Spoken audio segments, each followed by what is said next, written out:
hard to believe just about 2 months ago, on October 10th, a passerby, Steve Rogers, heard whimpering coming from a suitcase on Lee Street in Hollywood.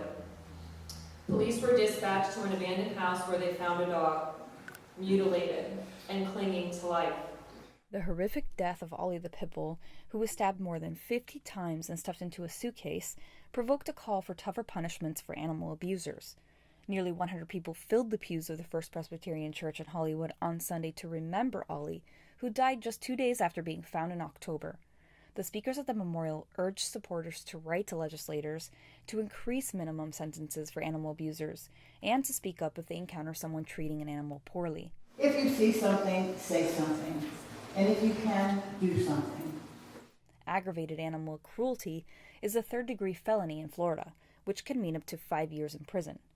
Dahlia Keynes, founder of the Miami Coalition Against Breed-Specific Legislation, said the maximum sentence needs to be longer for people who abuse animals.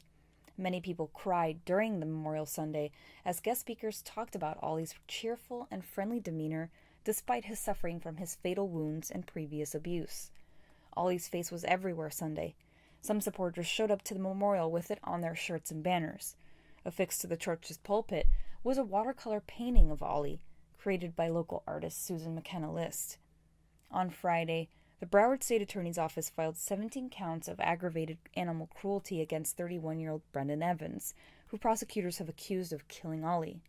Evans is currently in the county jail.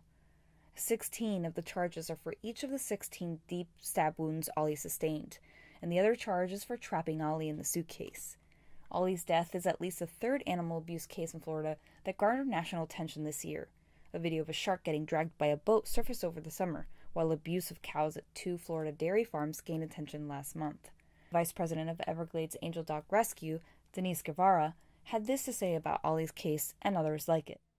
I think this is a very important start for what's happening in the world today as far as abuse of all kinds of living things. Life is very precious, and people are looking at Ollie as not just a dog, but a life, and he represents all the abuse that's out in the world. So I think that the most important thing is that people are now more aware.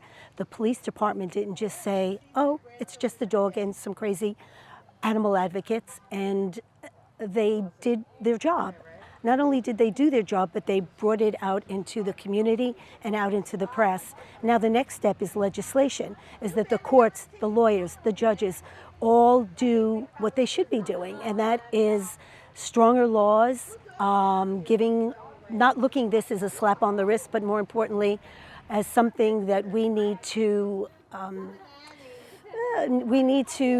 be stronger with, because one abuse leads to another kind of abuse, and that's the direction that I feel we need to go right now, is legislation and stronger judges, stronger attorneys.